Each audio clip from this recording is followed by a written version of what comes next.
যে এই সম্ভাবনাকে কাজে লাগানো যাচ্ছে না কেন? এর কারণ হচ্ছে যে এ দেশে মানুষ আছে, এটা আমি মাঝে মাঝে বলে থাকি যে একটা গান রয়েছে শিবিরের, সেটা হচ্ছে একদল ভালো মানুষের জন্য পৃথিবীর আঙিনা হয় না আবাদ, আসে না সে মুক্তি অনন্য।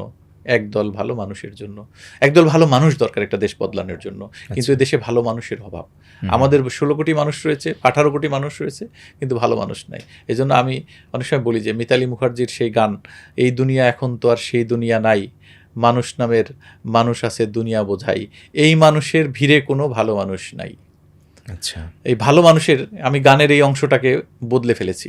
তো এই কথাটা আমি বলি, আপনারা আসলে এই ভালো মানুষ, এই ভালো মানুষ তাহলে কোথায় পাওয়া যাবে? এটা নিয়ে আমরা বলতাম যে ভালো মানুষ তো আমদানি করার জিনিস নয়। মানুষের মধ্যে পোটেনশিয়ালিটি আছে, তার মধ্যে সম্ভাবনা রয়েছে, তার মধ্যে সামর্থ্য রয়েছে, তার মধ্যে শক্তি রয়েছে, তার মধ্যে উদ্ভাবনী চিন্তা রয়েছে। তো সেই মানুষগুলোকে কেন আমরা দক্ষ জনসম্পদ হিসেবে গড়ে তুলছি না? তো এটার জন্য দরকার হচ্ছে আমাদের কারিকুলাম, আমাদের শিক্ষা ব্যবস্থা এই সুযোগ দিচ্ছে না। ইসলামী ছাত্র শিবির একটি বিকল্প শিক্ষা প্রতিষ্ঠান হিসেবে কাজ করছে এবং তারা মানুষদেরকে গড়ে তুলছে। কিন্তু এই গড়ে তোলার পরে সে যদি লিডারশিপে যেতে না পারে, তাহলে আমার এই সম্পদ তৈরি হবে কিন্তু সম্পদ কাজে লাগবে না। আচ্ছা, এটাকে সম্পদকে কাজে লাগাতে হবে, যারা তাদের এই পোটেনশিয়ালিটি এবং তাদের এই সততা এবং তাদের এই নেতৃত্বের যোগ্যতাকে জনগণের জন্য কাজে লাগাতে পারে। সেজন্য আমার প্রস্তাব ছিল যে ঢাকা বিশ্ববিদ্যালয়ে যারা লেখাপড়া করবে তারা আগামী দিনে দেশের নেতৃত্ব দিবে, তারা দেশের এস্টাবলিশমেন্ট মানে দেশের সকল সেক্টরে যাবে, তারা রাজনীতি করবে, সেখানে সৎ রাজনৈতিক নেতৃত্ব আসবে, তারা ব্যবসা করবে, সেখানে সৎ ব্যবসায়ী হবে, সেখানে ব্যবসা সিন্ডিকেট হবে না, সেখানে কালোবাজারি হবে না, সেখানে সম্পদ পাচার হবে না। তারা যখন প্রশাসনে যাবে সেখানে দুর্নীতিমুক্ত প্রশাসন উপহার দিবে। তারা যখন শিক্ষক হবে তারা ভালো শিক্ষক হবে, আদর্শ শিক্ষক হবে, এবং প্রত্যেকটা জায়গায় তারা ভালো মানুষ হিসেবে প্রতিষ্ঠিত হবে। তাহলে সমাজে নেতৃত্বের, আমরা যে সৎ নেতৃত্ব চাই, সেই নেতৃত্বের চাহিদাটা পূরণ হবে।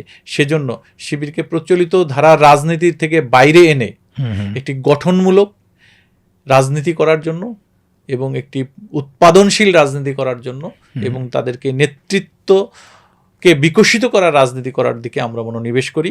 এবং শিবির সেই থেকে শুরু করে তারপরে থেকে, সেই 95 পরে থেকে কিন্তু ছাত্র শিবিরের ঢাকা বিশ্ববিদ্যালয় কেন্দ্রিক মিছিল, মিটিং, তারপরে সমাবেশ, এই জাতীয় কার্যক্রম বন্ধ হয়ে গিয়ে সেখানে অধ্যয়ন, গবেষণা, ডিবেট, কালচারাল অ্যাক্টিভিটিস, এই সকল নান্দনিক এবং বুদ্ধিভিত্তিক চর্চার জায়গাটা ওপেন হয় এবং যার ফলে সেই ধারাবাহিকতায় ঢাকা বিশ্ববিদ্যালয়ে আজকের অবস্থান এসেছে। এবং আমি মনে করি যে এর পেছনে অন্যান্যদের সাথে আমারও কিছুটা ভূমিকা রয়েছে। ডেফিনেটলি। জনাব মাসুদ, আমরা দেখি ডাকসুর যিনি জিএস এবং ঢাকা বিশ্ববিদ্যালয় শিবিরের বর্তমান সভাপতি জনাব এস এম ফরহাদ, তিনি প্রায়ই তাদের অ্যালামনাইয়ের কথা বলে থাকেন যে আমাদের এত পরিমাণ হিউজ সমৃদ্ধ অ্যালামনাই রয়েছে যে তারা চাইলে যে কোনো মুহূর্তে যে কোনো কাজে সহযোগিতা করেন অথবা যে কোনো ইনিশিয়েটিভ নেওয়ার ক্ষেত্রে তারা আসলে পরামর্শ দিয়ে থাকেন, বুদ্ধি দিয়ে থাকেন। আমি একটু জানতে চাই, আপনি তো শিবিরের একজন গর্বিত অ্যালামনাই নিঃসন্দেহে এবং দায়িত্বশীল লেভেলের অ্যালামনাই, আপনারা রানিং ঢাবি শিবিরকে কিভাবে সহযোগিতা করেন? আমাদের সহযোগিতাটা হচ্ছে, প্রথম হলো তাদের পাশে থাকা। ঢাকা বিশ্ববিদ্যালয়ের আমাদের প্রথম সভাপতি হচ্ছেন আজহারুল ইসলাম ভাই, আল্লাহ যাকে এখনো আমাদের মাঝে বাঁচিয়ে রেখেছেন। জি। এবং এই ধারাবাহিকতার সর্বশেষ সভাপতি হচ্ছে এস এম ফরহাদ। এদের সকলকে নিয়ে আমাদের সকলের সাথে আমাদের একটা সংযোগ রয়েছে। আচ্ছা, এখন অনলাইনের যুগ, একসময় বিচ্ছিন্ন ছিলাম, কিন্তু অনলাইনের সুবাদে আমরা সংযুক্ত আছি। আচ্ছা, এখানে আমরা তাদেরকে প্রথম যে সহযোগিতাটা করি সেটা হচ্ছে যে আমরা ছাত্র শিবিরকে ওন করি এবং এখানে এই কাফেলা আমাদেরকে একজন ভালো মানুষ হিসেবে গড়ে তুলেছে। আমি যদি এই কাফেলার সাথে যুক্ত হতে না পারতাম, হয়তো জীবনকে এইভাবে উপলব্ধি করতে পারতাম না, দেশকে এইভাবে ভালোবাসতে পারতাম না, এবং একজন ভালো মানুষ হিসেবে নিজেকে গড়ে তুলতে পারতাম না। এই কৃতজ্ঞতা বোধ থেকে আমরা তোমাদের পাশে আছি, তোমাদের কাজের প্রতি আমাদের অকণ্ঠ সমর্থন রয়েছে। সুতরাং এইটা তাদের একটা শক্তি আমি মনে করি। আচ্ছা, এমনি ফাইন্যান্সিয়ালি আপনারা কিভাবে সহযোগিতা করেন? এটা হচ্ছে আমাদের একটা। দ্বিতীয় হচ্ছে আরেকটা বুদ্ধিভিত্তিক সহযোগিতা আমরা তাদেরকে করি। আচ্ছা, সেটা হচ্ছে যে বিভিন্ন জাতীয় এবং আন্তর্জাতিক বিষয়ের উপরে, বুদ্ধিভিত্তিক বিষয়ের উপরে ডিসকোর্স হওয়া, তারপরে আলোচনা হওয়া, সেমিনার হওয়া, অনলাইন অফলাইন, কিংবা তাদেরকে মূল্যবান মতামত পরামর্শ দেওয়া, বুদ্ধিভিত্তিক দিক থেকে তাদেরকে সহযোগিতা করা, আচ্ছা। এটা হচ্ছে আরেকটা সহযোগিতা। আরেকটা হচ্ছে আমরা প্রত্যেকেই কোনো না কোনো পেশায় জড়িত আছি, যখন তাদের কোনো কর্মসূচি বাস্তবায়নের জন্য আর্থিক সহযোগিতার প্রয়োজন হয় তারা আমাদেরকে বললে আমরা সেখানে তাদেরকে সহযোগিতা করি।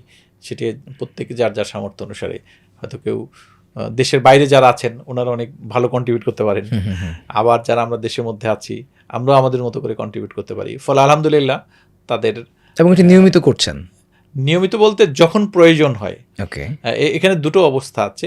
একটা হচ্ছে কিছু ভাইয়েরা আছেন যারা প্রতিনিয়ত প্রতি মাসেই তাদেরকে আর্থিক সহযোগিতা করেন, আবার অনেকেই আছেন যেমন আমরা একটু যারা দূরে থাকি বা দূরে থাকতাম, আমাদের আমরা হয়তো ওই অকেশনালি যেমন আমি ঢাকায় আসার পরেই মনে হয়েছে যে ঢাকা বিশ্ববিদ্যালয়ের শিবিরকে সহযোগিতা করা দরকার। যখন আমি হাসানুল্লাহ, তখন আমি খুঁজতে খুঁজতে ওখানে একজনকে পেলাম যিনি একসময় ঢাকা বিশ্ববিদ্যালয়ে শিবির করতেন। তো আমি তাকে বললাম যে ডাবি সভাপতি বা সেক্রেটারি যে কাউকে আমার সাথে কমিউনিকেট করে দেন। আসার পরে আমি ওদের হাতে একটা প্যাকেট তুলে দিলাম যে আমি এটা নিয়ে বসে আছি তোমাদের দেওয়ার জন্য। তো ওরা খুব খুশি হয়ে গেল। এই তো আজহার ভাইয়ের কথা বলছিলেন, আজহার ভাই ঢাকা বিশ্ববিদ্যালয় শিবিরের প্রথম সভাপতি ছিল। আজহার ভাই তো কিছুদিন আগে মুক্তি পেলেন, কিন্তু ঢাকা বিশ্ববিদ্যালয় শিবিরকে এখনো আজহার ভাইকে নিয়ে কোনো প্রোগ্রাম করতে দেখলাম না, বা তাকে সেই অর্থে বিশ্ববিদ্যালয়ে শিবির কিন্তু কোনো সংবর্ধনা আয়োজনও করেনি। এটি কি ঢাকা বিশ্ববিদ্যালয় শিবিরের দীনতা না তাদের সংকীর্ণতা? না, আসলে ঢাকা বিশ্ববিদ্যালয়ের শিবির তারা অনেক বুদ্ধিভিত্তিক জায়গা থেকে রাজনীতি করে এবং দেশের রাজনৈতিক পরিস্থিতি, বিশ্ববিদ্যালয়ের শিক্ষা পরিস্থিতি, জামাতের রাজনৈতিক কার্যক্রম, আজহার ভাইয়ের ব্যক্তিগত অবস্থা সব কিছু মিলিয়ে সামনে রেখে তারা চলে এবং তারা আজহার ভাইকে একটা সম্বর্ধনা তাদের জায়গা থেকে দিয়েছে। আচ্ছা, সেটি অনেক পাবলিক প্লেসে না, এবং সেটা আমরা এনজয় করেছি। আসলে এনজয় করেছি, যেটা আমি বলবো যে এস.এম. ফরহাদের একটা বিরাট ইনিশিয়েটিভ বলতে হবে, যে আজহার ভাই থেকে শুরু করে আজকে পর্যন্ত আমরা যে কজন সভাপতি আছি সম্ভবত একজন ভাই ব্যতীত বাকি সকলকে একত্রিত করেছিল। আচ্ছা আচ্ছা, এক জায়গায় একত্রিত করেছিল এবং সেখানে আমরা দীর্ঘ সময় আজহার ভাইয়ের ব্যক্তিগত অনুভূতি, তিনি কিভাবে কাজ করেছেন, তিনি আমাদের কিভাবে পথ দেখিয়েছেন এবং এই দীর্ঘ সময় তার যে জেলে কেটেছে সেই সময়টা তিনি কিভাবে পার করেছেন, এখন তার কি অনুভূতি, আমাদের জন্য তার কি পরামর্শ, এই বিষয়গুলো নিয়ে অনেক খোলামেলা আলোচনা হয়েছে। এবং আমাদের যে সকল ভাইরা দেশের বাইরে রয়েছেন তাদেরকে আমরা অনলাইনে যুক্ত করে ওই মিটিংয়ে সংযুক্ত করেছিলাম। অসুস্থতা অথবা যে কোনো কারণে একজন ব্যতীত এই পর্যন্ত সকল সভাপতিবৃন্দ তাতে অংশগ্রহণ করেছিলেন এবং এটা আমি বলবো যে অসাধারণ একটা প্রোগ্রাম হয়েছিল এবং সেখানে ঢাকা বিশ্ববিদ্যালয়ের বর্তমান শিবিরের বিভিন্ন পর্যায়ে নেতৃবৃন্দ যারা ছিলেন তারা উপস্থিত ছিলেন। একটি ইশতেহার দেওয়া হয়, সেখানে অনেক বড় বড় গল্প থাকে, স্বপ্ন থাকে। এটা কি সেই ধরনের একটি ইশতেহার, না তারা আসলে বাস্তবায়ন করতে পারবে বলে মনে করেন? প্রথম কথা হচ্ছে যে মানুষ তো স্বপ্ন নিয়ে বাঁচে এবং মানুষের স্বপ্ন হওয়া উচিত তার কল্পনার চেয়েও বড়। স্বপ্ন দেখেই মানুষ, যদি আব্বাস ইবনে ফিরনাস যদি এটা মনে না করতেন যে আমি পাখির মতো উড়ব, তাহলে তো বিমানের আবিষ্কার হতো না। তো এই স্বপ্নটা দুঃস্বপ্ন ছিল মতোই বলা যেতে পারে, তাই না? একসময় অনেক বড় বড় জিনিস আমাদের কাছে দুঃস্বপ্ন মনে হয়েছিল। এই জন্য অনেক বড় স্বপ্ন মানুষকে দেখতে হবে এবং সেই স্বপ্ন অর্জনের জন্য চেষ্টা করতে হবে।